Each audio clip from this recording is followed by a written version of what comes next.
They came for her at the harvest, when the air was thick with chaff, and the long sun had bled itself out over the wheat, and the man called Calder Vance put his body between the blades and the girl who had once been a queen. He was 42 years old, with gray already crawling up from his temples like frost over a window pane, and his hands were calloused from 3 seasons of farming a moon that did not belong to him. Thur-en-Vel, a backwater, a dust pail at the edge of the human colonies, the Velthar Imperium had not yet bothered to grind to powder. He had come here to die quietly. He had not planned on the girl. Her name was Ira Ardent. She was 16 years old. She was the last living heir of a dynasty that the Velthar had unmade in a single afternoon, and she had been hiding in a grain silo on a forgotten moon for 2 years and 1 month, milking goats and learning to thresh barley with her hands. And she did not know on the morning of the harvest that this was the last morning the lie would hold. Calder had taught her to swing a sickle. He had taught her to keep her chin down and her accent flattened to the slurred drawl of the moon farmers, and he had taught her that a queen who survives is worth more than a queen who is remembered. She had hated him for the lessons. She had loved him for them too, in the small, careful way of a girl who had not been allowed to love anyone since the throne world burned. The lessons had been hard. The first year had been the hardest. She had come off the evacuation freighter still wearing court boots, with the gold thread embroidery on her cuffs not yet picked out, and Calder had taken one look at her and said, "Your Majesty, those boots will get us both killed. Take them off." She had taken them off. He had burned them in the longhouse stove that same night, embroidery and all, and she had sat across the stove from him and watched the gold thread go black and curl, and she had not cried in front of him, and he had pretended not to notice that she was not crying in front of him, and that had been the first night of the 2 years. He had taught her, in the first month, the names of the 7 kinds of wheat that grew on Thur-en-Vel. He had taught her in the second month how to milk a goat without spooking it. He had taught her in the third how to wring the neck of a hen so that the bird did not suffer, and she had hated that lesson worse than any other, and she had thrown up behind the henhouse afterwards, and Calder had brought her a cup of water and stood with her until she could stand on her own, and he had said only, "Your Majesty, the small mercies are the ones that take practice." She had remembered that. She would remember it for the rest of her life. By the end of the first year, she could pass for a farm girl in any market within 3 days' freighter ride, and by the end of the second year, she could pass for one in any market that did not employ a Velthar inspector. The accent had been the last thing to settle. The hands had been the first. Her hands had become a farmer's hands within the first 6 weeks, and she had looked at them sometimes in the candlelight before bed and not recognized them, and she had not decided yet whether the not recognizing was a grief or a relief. The harvest day began the way every harvest day began on Thur-en-Vel. They woke before the second sun was up. They walked out into the long fields with the wood and iron threshers slung over their shoulders, and old Marrow brought the cask of yellow beer that he had been brewing since the spring rains, and the children ran ahead in their bare feet, laughing, kicking up clouds of dust that hung in the light like gold leaf. Calder stood at the edge of the western field with his sleeves rolled to the elbow and watched the queen walk between the rows. She was wearing the same gray linen the other girls wore. She had braided her hair the way the farm women braided theirs, 2 plaits crossed at the nape. From any distance she was a farmer's daughter. From any distance. He did not see the assassin. That was the part that would gut him later in the dark hours. He did not see the assassin, and he was the only one in the village whose job it was to see the assassin. The Velthar shadow blades did not announce themselves. They did not wear the chitin armor of the Imperium soldiery. They wore farmers' clothes and farmers' faces, harvested from the dead of a dozen worlds and stitched onto themselves with the slow, patient grafting that was the Velthar art. The one who came for Ira that day had been a man named Patro Dune, a beat farmer from the eastern hold, until 6 weeks ago when he had stopped being Patro Dune and started being something else wearing Patro Dune's skin. It walked into the western field at midday with a thrashing flail in one hand and a paring knife in the other. And it smiled at the children, and it smiled at old Marrow, and it smiled at Calder Vance. And Calder smiled back because Patro Dune had always been a smiler. The thing inside Patro Dune moved when Ira knelt to gather a fallen sheaf.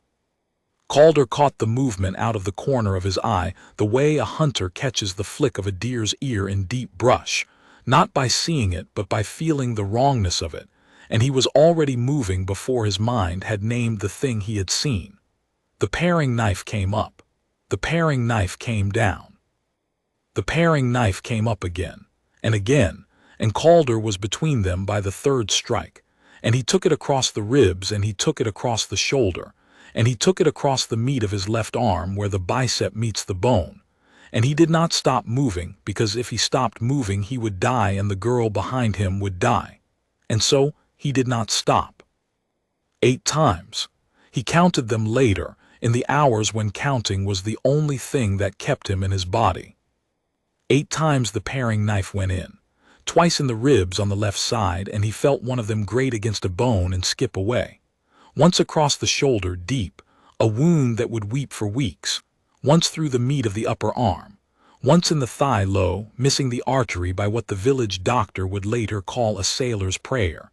Twice in the gut, shallow but bad, the bad kind of shallow. And the last one in the back of the neck, just under the hairline, where the assassin reached around him to try to find the girl he was shielding. That one he barely felt. That one was the one that should have killed him. He killed the assassin with his bare hands. He took the paring knife out of his own thigh, and he drove it up under the chin of the thing that had been Patro Dune, and he held it there while the body shook and went still, and the Velthar inside it leaked out through the wound in a slow black trickle that smelled like burning copper. Then he dropped the knife. Then he sat down in the wheat. The first thing he saw, when the world stopped spinning, was the queen kneeling in front of him in her gray linen with the long braids unraveling, and her hands were on his face, and her hands were red, and she was saying his name. She was saying it the way a person says a prayer they do not believe in but cannot stop reciting. "Calder, Calder, you stupid old man, Calder, you look at me." He looked at her. He smiled, because there was nothing else left in him to do. "Your Majesty," he said, the blood was in his teeth, "you have to run." She did not run. That was the first refusal. There would be others. They carried him back to the longhouse on a door taken off its hinges. Old Marrow put his hand inside the wound in Calder's side and pinched off a bleeder with 2 fingers, and held it pinched the whole way back to the village, half a kilometer across the field, walking sideways with his arm down to the elbow in another man's body. The children did not laugh now. The children walked behind the procession, with their faces wiped clean of everything, but the new knowledge of what a grown man looks like when he is bleeding out. The village doctor was a woman named Sepha Wren, who had been a combat medic in the Wars of Submission before she had come to Thurinvel to forget. She unrolled a leather kit she had not opened in 11 years. She laid Calder out on the long table in the meeting hall where the village ate its harvest meals, and she cut his shirt away, and she looked at the 8 wounds, and she did not say anything for a long time. Then she said, "I need boiling water and clean cloth, and every bottle of yellow beer Marrow has not opened yet, and someone hold the girl back." Ira would not be held back. She stood at the head of the table and she put her hands on Calder Vance's forehead, and she did not let go.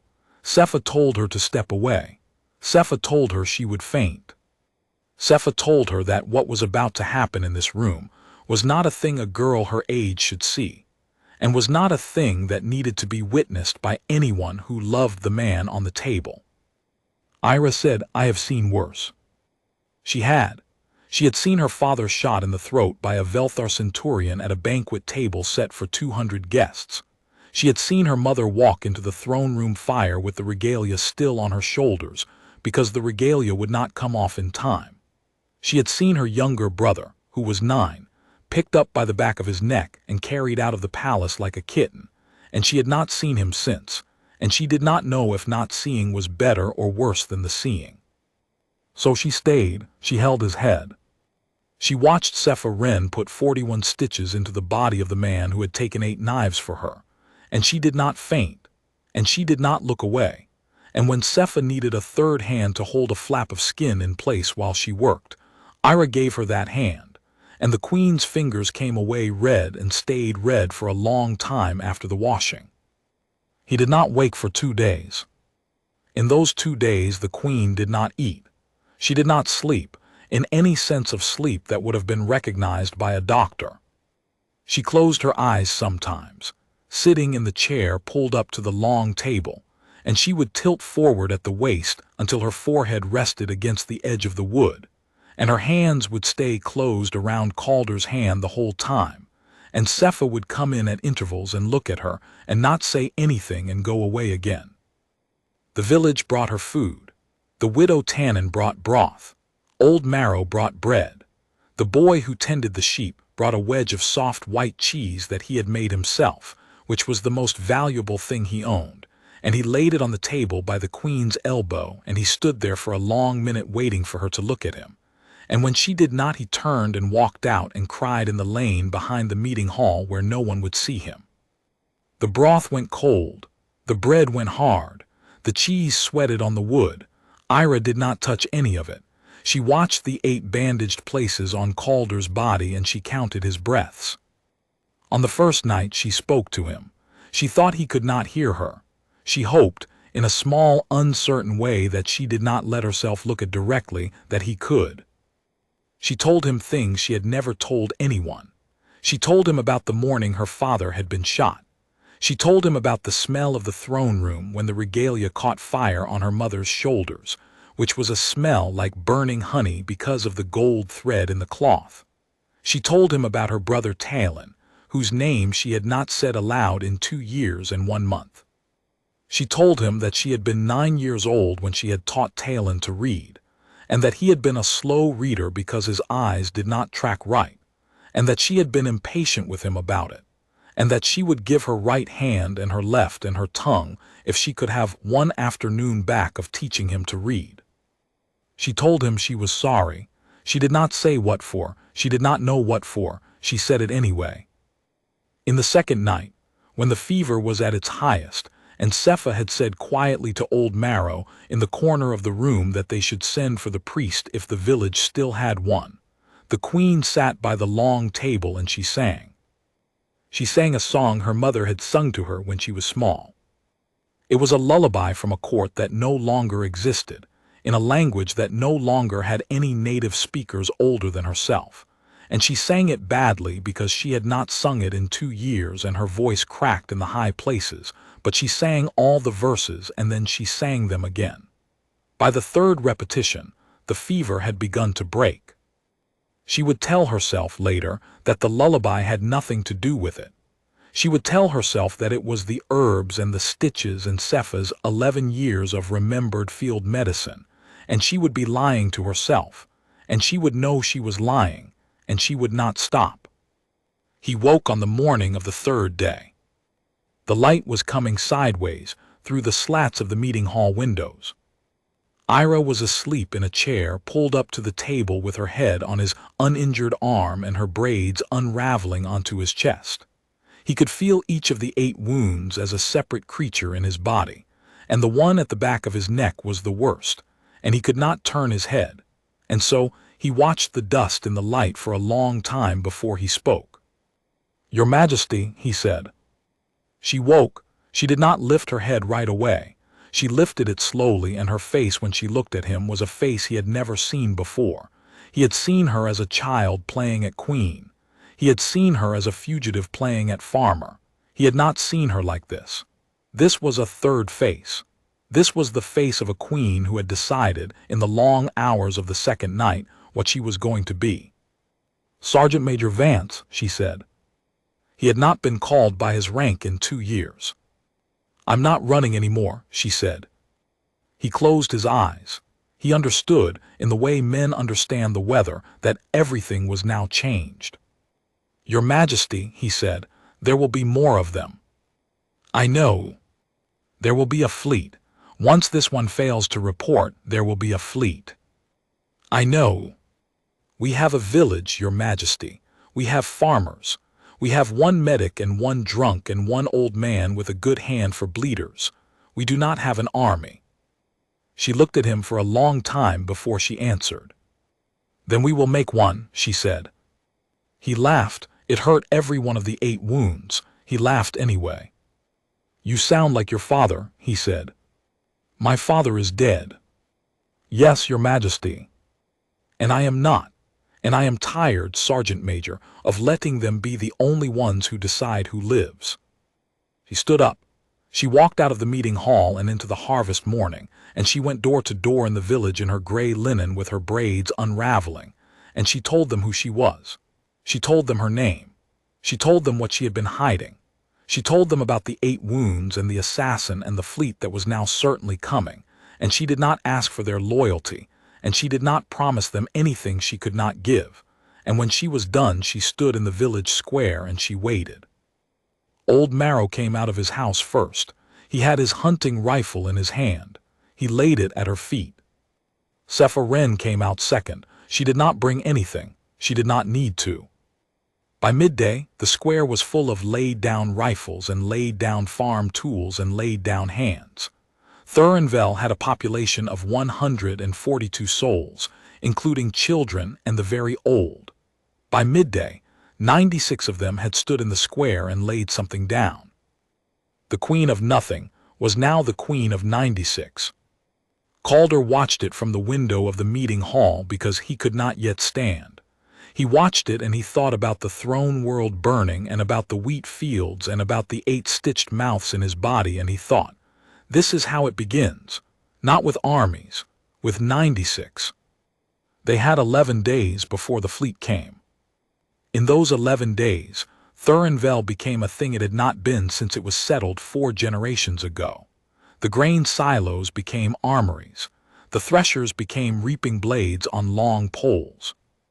Old Marrow, who turned out to have been a demolition sergeant in a war so old that no one in the village had ever heard of it, walked the perimeter of the village marking holes in the earth with stakes, and into each hole the farmers buried a barrel of distilled wheat spirit and a length of fuse, and at night you could see the stakes glowing in the moonlight like a constellation laid out on the ground.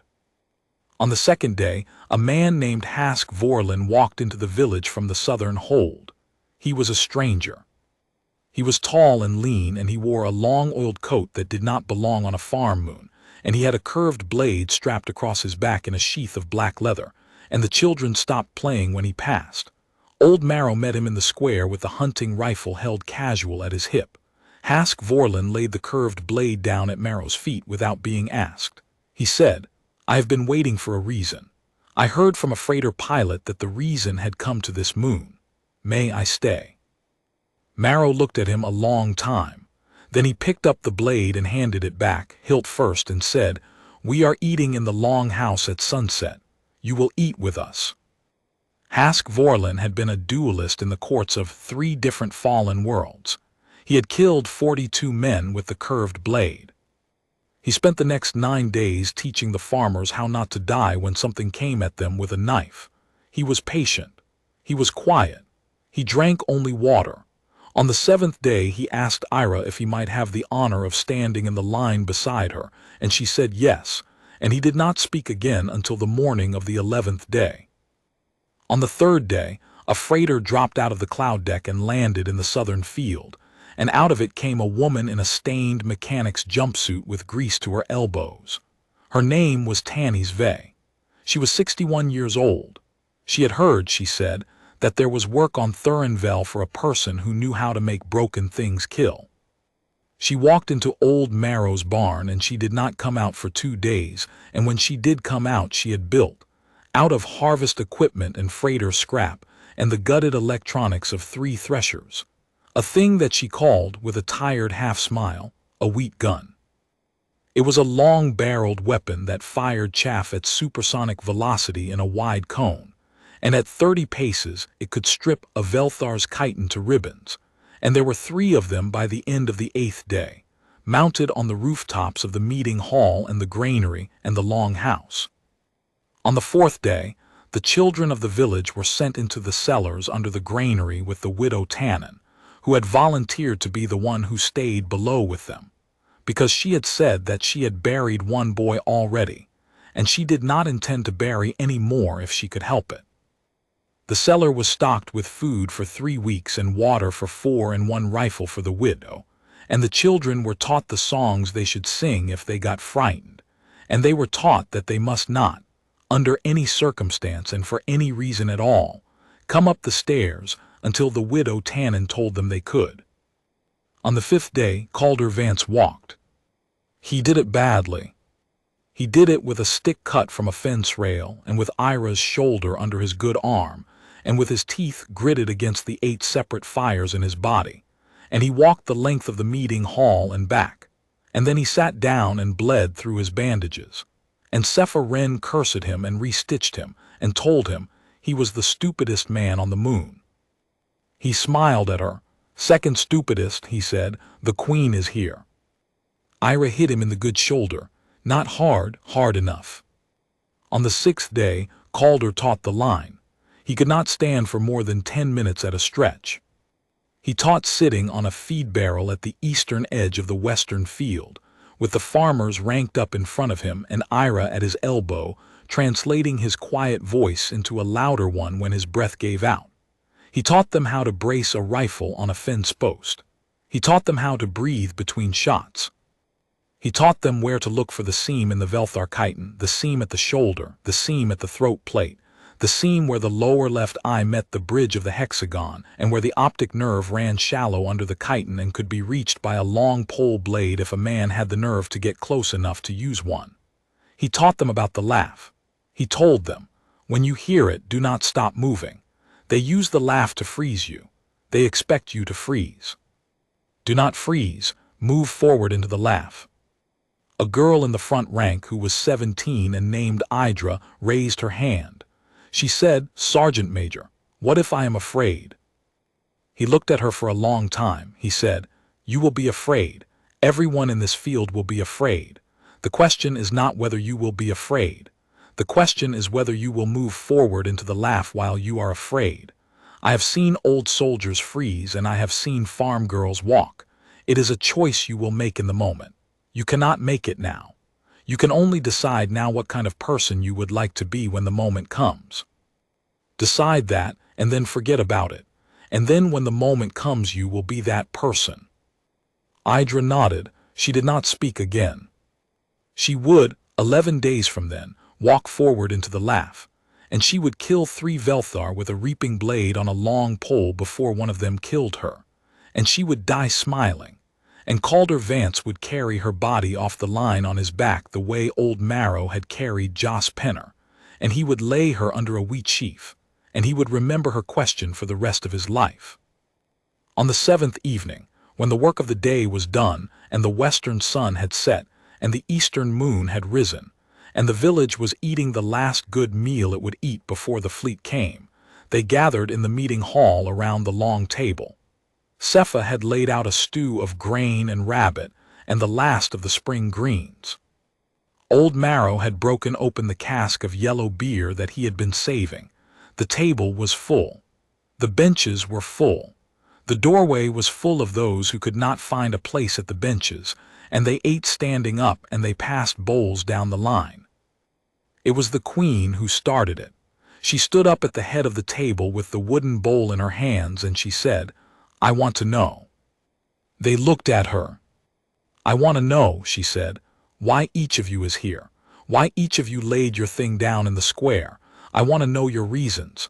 I want to carry them with me into what is coming." She sat down, she waited. Old Marrow was the first to speak. He stood up slowly. He cleared his throat. He said, "My wife was named Hela.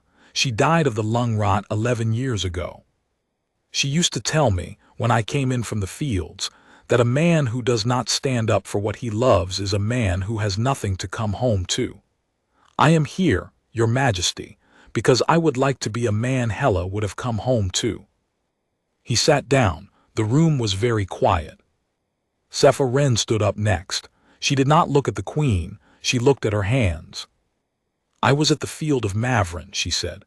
"I was 19. I was the only medic in my company who walked off that field.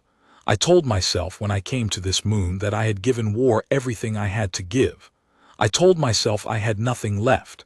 Then I saw a man with 8 knife wounds and a girl who would not leave him, and I remembered I am a liar. I have a great deal left. I am here because I would like to spend it." She sat down. One by one, they stood.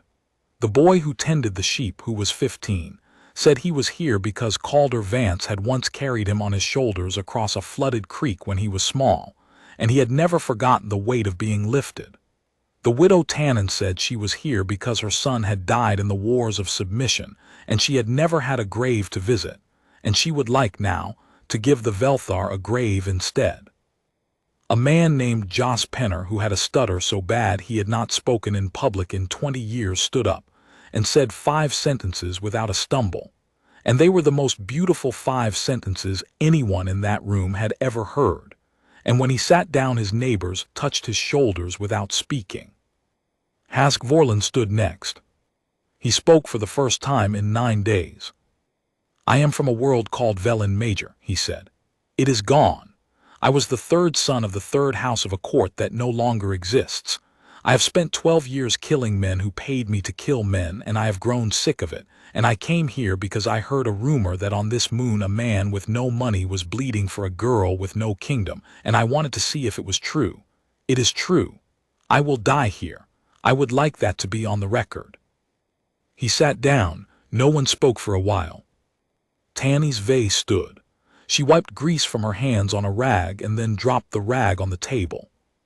"I am here," she said, "because I am old and I am tired, and I have been making farm equipment for 40 years on 6 different moons for landlords who paid me in coin that bought less bread every season. I have wanted for a long time to make something that was not a thresher.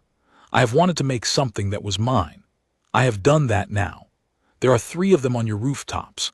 They will kill a great many Velthar in the next 4 days. After that, I do not particularly care what happens to me. I am here because I would like to die having made something that was mine."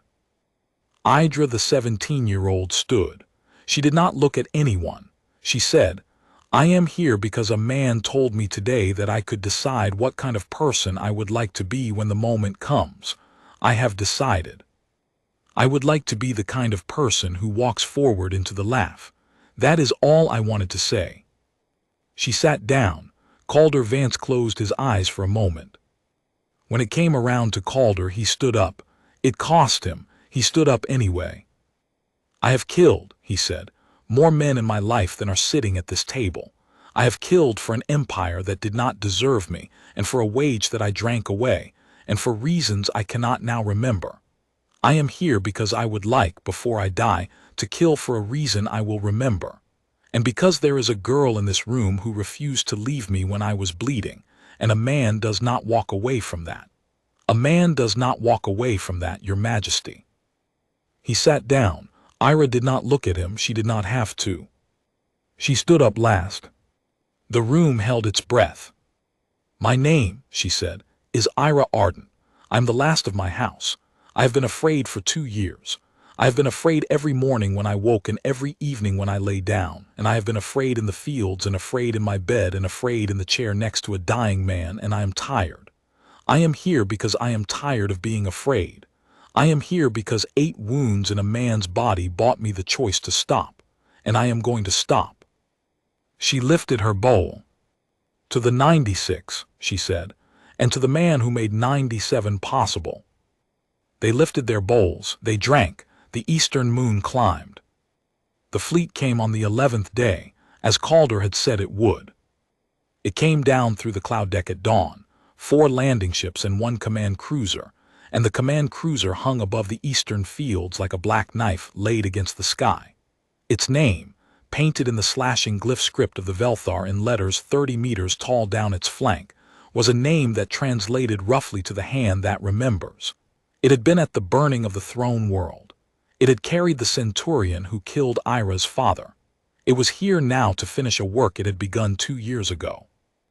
The Velthar commander who stepped down from the lead landing ship was a creature called Vex-Gorin, and he was 8 feet tall in his standing posture, and his chitin was the color of old ivory, and his 6 eyes were set in a hexagon around the center of his face, and he had killed more humans than any other living member of his species. He had been told that there was a girl on this moon. He had been told that the girl had been seen, 2 weeks ago, kneeling in a wheat field with her hands on the face of a wounded man. He had been told that the wounded man had killed a shadow blade with his bare hands. He found this last detail amusing. He had laughed about it on the cruiser, in the long way the Velthar laughed, which sounded to human ears like a chitin plate being scraped slowly along a stone wall. He had stopped laughing by the end of the first hour. The thing about a farming village, old Marrow had explained on the 8th day, is that it knows its own ground. The thing about an invader, he had said, is that it does not. The thing about distilled wheat spirit buried in barrels at marked intervals around the edge of a wheat field, he had said, is that it does not announce itself. And the thing about fuse cord run under the topsoil is that it is invisible from above. And the thing about a moon's eastern sun is that it rises behind the village and into the eyes of anyone walking up out of the eastern fields. And these were the 4 things, he said, that they were going to make the Velthar learn. There was a 5th thing he did not say, because he did not need to. The 5th thing was the line itself.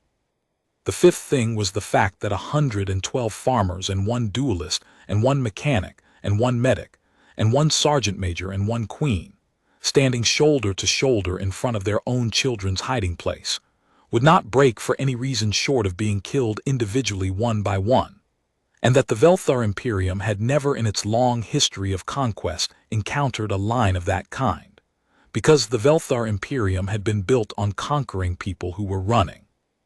And a line of people who are not running is a different mathematics, and the mathematics of it had not yet been done by anyone in the chitin courts of the throne fleet. The first landing ship walked its troops up the eastern slope at dawn into the rising sun.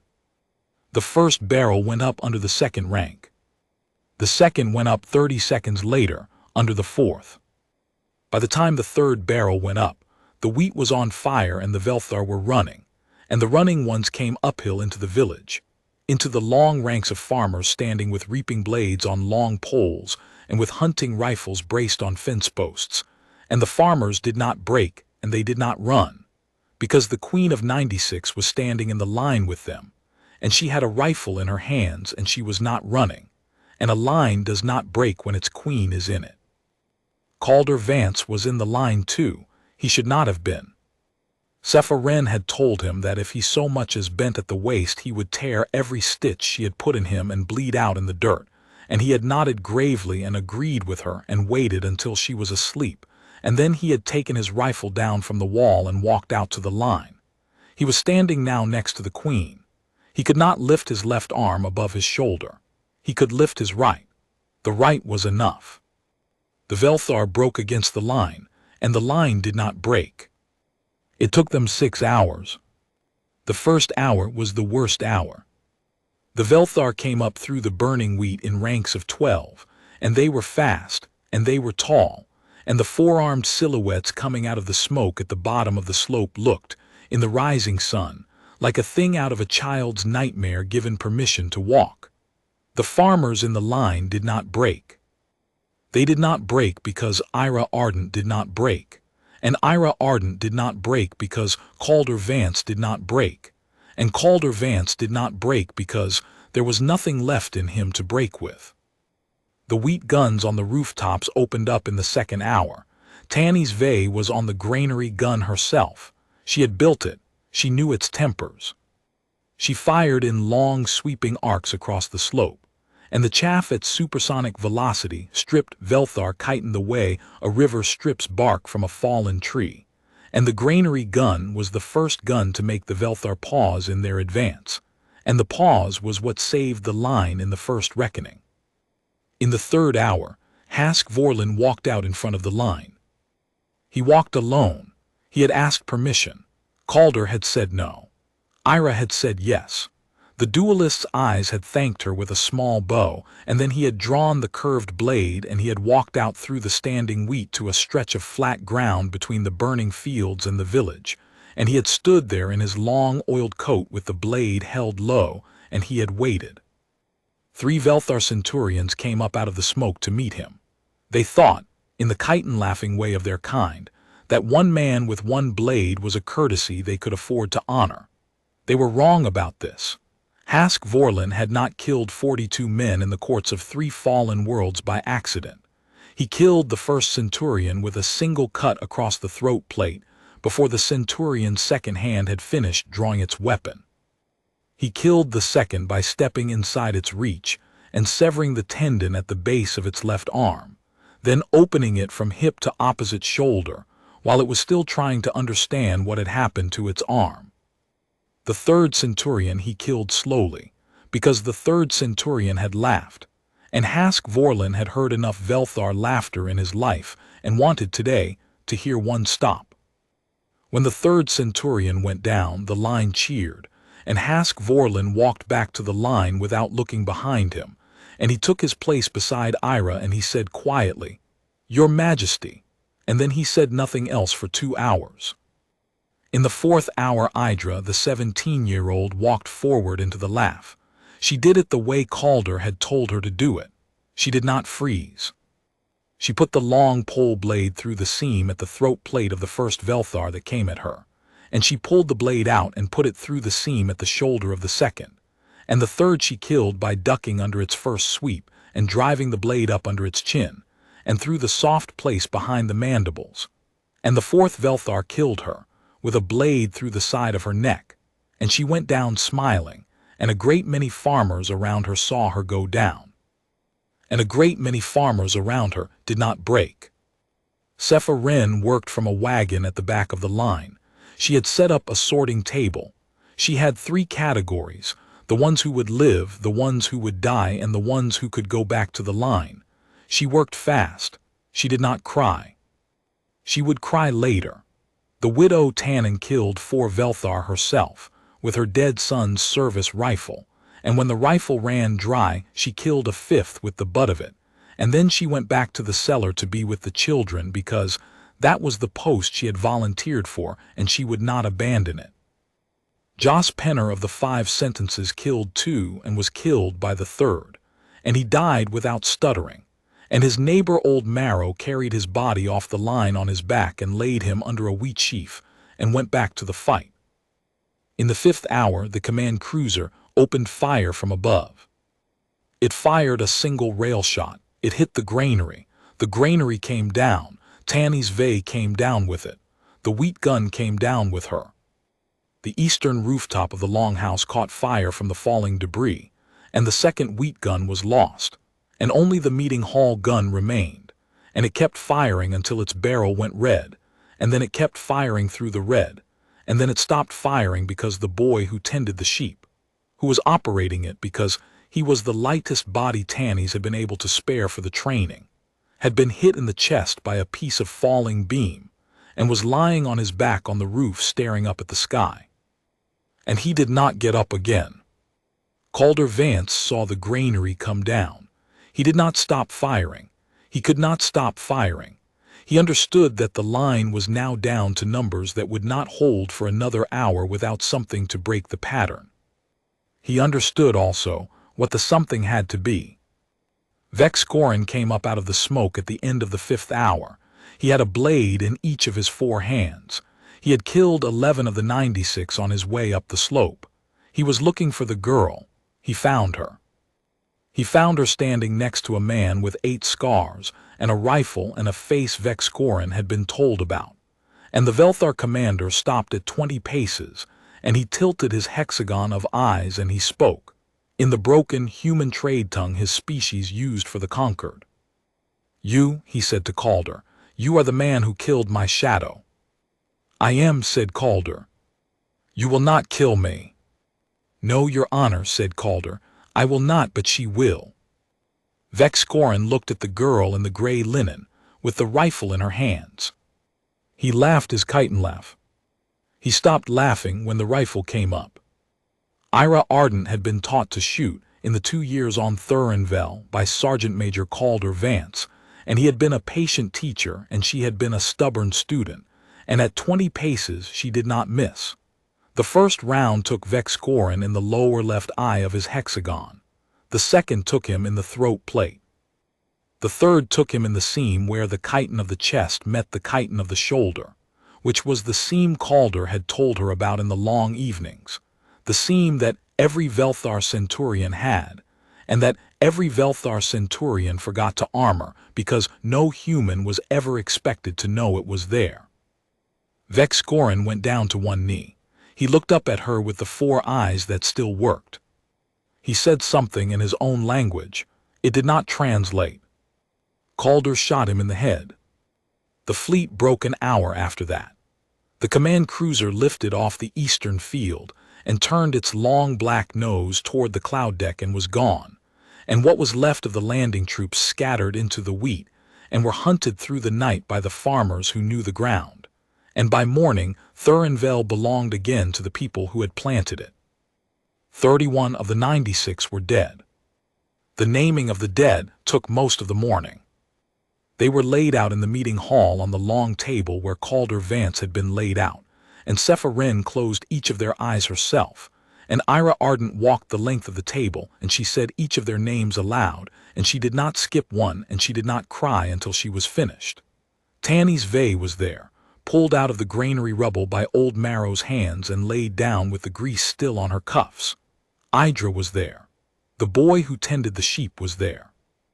Jos Penner was there with his 5 sentences folded inside him forever. There were 27 others, and Ira said all of them, and the room was very still. Then she sat down on the floor next to the table, and she cried, and Calder Vance sat down next to her with his bandages weeping fresh red, and he did not say anything because there was nothing to say, and she put her head against his good shoulder, and the village around them was quiet.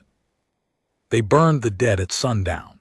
They burned them in the eastern field, in the stubble of the wheat that had been harvested the day the assassin came, and the smoke went up in a long column that was visible from the cloud deck, and the children came up from the cellar under the granary, and the widow Tannen walked them through the rows of the burning, and she made each of them say one of the names, even the smallest. She said it was important. She said names did not carry themselves. Hask Vorlin sat alone at the edge of the field with the curved blade across his knees.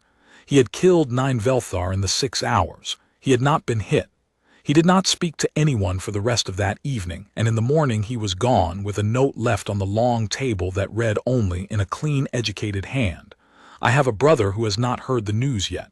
I will tell him. Then I will tell others. HV." He kept his word. He told his brother. His brother told 4 others. The 4 others told 16.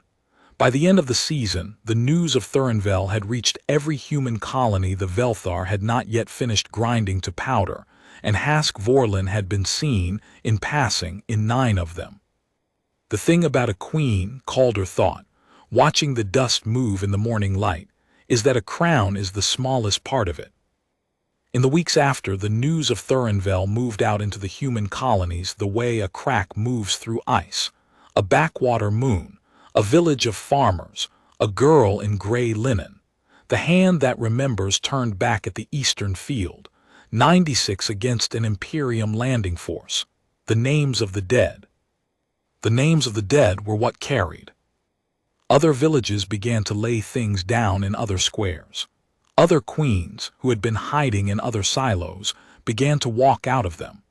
Old veterans who had told themselves for years that they had given war everything they had to give discovered, the way Sephirin had discovered, that they were liars. They had a great deal left. They began to spend it. By the end of the season there were 7 Thurinvels. By the end of the next year there were 40. The Velthar Imperium, which had been a thing the colonies had spoken about only in whispers, became a thing the colonies spoke about in rooms with the doors open, and then in fields, and then in town squares, and then with rifles in their hands. The Imperium did not break in a season. It did not break in a year. It bent over a decade, and it cracked in the 11th year, at a battle in the orbital ring above a moon called Senarpel, where a coalition of the 40 Thurinvels engaged the main Velthar warfleet at close range with stolen Imperium frigates and farm-built rail cannons and a great deal of stubbornness. And at the end of 3 days, the Velthar warfleet was a debris cloud, and the Imperium was a thing the colonies spoke about in the past tense. Ira Ardent never sat a throne. She had no throne to sit. She moved from colony to colony in a freighter that had once hauled grain, with Calder Vance at her side and Cepha Wren in the medical bay and Old Marrow in the engine room, and she stood in town squares in her gray linen, and she told them about the 8 wounds, and about the 96, and about the seam in the chitin at the shoulder, and she did not promise them anything she could not give. She married, in her 24th year, a man named Idris Penner, who was the younger brother of Joss Penner of the 5 Sentences, and who had a stutter as bad as his brother's had been until the night his brother died, and who had walked it off slowly over 4 years of speaking the dead man's name aloud every morning. She had 2 children. The first she named Talon for her brother. The second she named Idra for a 17-year-old who had walked forward into the laugh. Idris Penner taught both children to read patiently, because he had been taught patience by losing a brother, and Ira watched him teach them, and she thought, sometimes, of an afternoon when she had not been patient with a slow reader, and she forgave herself a little every time she watched her husband do what she had not done. Not all of the way, a little. Calder Vance lived to be 63. He died in his bed on Thurinvel, in the long house where he had been laid out on the long table, with the Queen of Nothing and everything sitting in a chair pulled up beside him with her head on his uninjured arm, and her braids were gray now too, and she sang him the lullaby in the language that no longer had any native speakers older than herself, and she sang all the verses, and by the 3rd repetition the breathing had begun to slow. He opened his eyes one last time before the end. He looked at her. "Your Majesty," he said. "Sergeant Major Vance," she said. "I am not running any more," he said. She laughed. She was crying. She did not stop singing. He said one more thing. He said it so quietly she had to lean down to hear it, and even then she was not sure afterwards whether she had heard it or whether she had wanted so badly to hear it that her mind had supplied the words. He said, "It was worth the 8. That was what she thought he said. She would believe it for the rest of her life. She would die believing it. The 8 scars in his body had become, over the years, 8 pale lines like the trails left by small ships across a long sky, and she had laid her hand on them often, in the years they had together, and she laid her hand on them again now, and she felt them under her palm, and she felt them go still. Outside, the harvest was coming in. The children of the village, who had never known a Velthar in their lifetime, ran in the wheat with their bare feet kicking up dust that hung in the light like gold leaf, and they laughed, and they did not know yet that they were laughing because of a man they had never met and a girl who had refused to leave him in the wheat at the edge of a field at the end of a long sun, and they did not need to know. They would know when they were older. Ira buried him in the eastern field. She buried him in the stubble of the wheat at the place where he had once stood with a stick cut from a fence rail, and taught a girl named Idra what to do when she heard the laugh. She buried him without a stone, because he had asked her in the last week for no stone. He had said the wheat was enough. He had said the wheat would come up every year over him, and that was a better marker than any cut rock. She had honored the request. She lived another 21 years after him. She lived to be 80.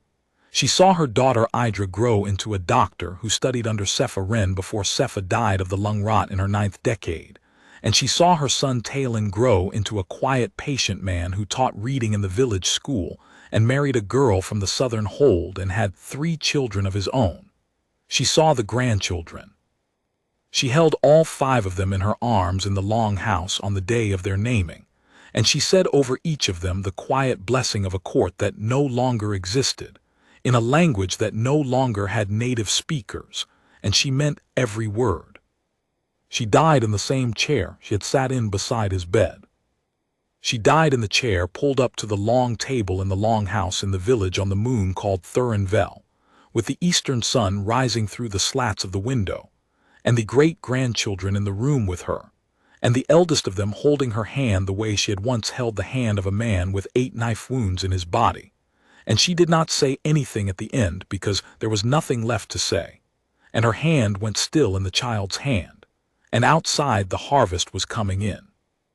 The story would carry, the names of the dead would carry, the seam and the chitin would carry, the lullaby would carry.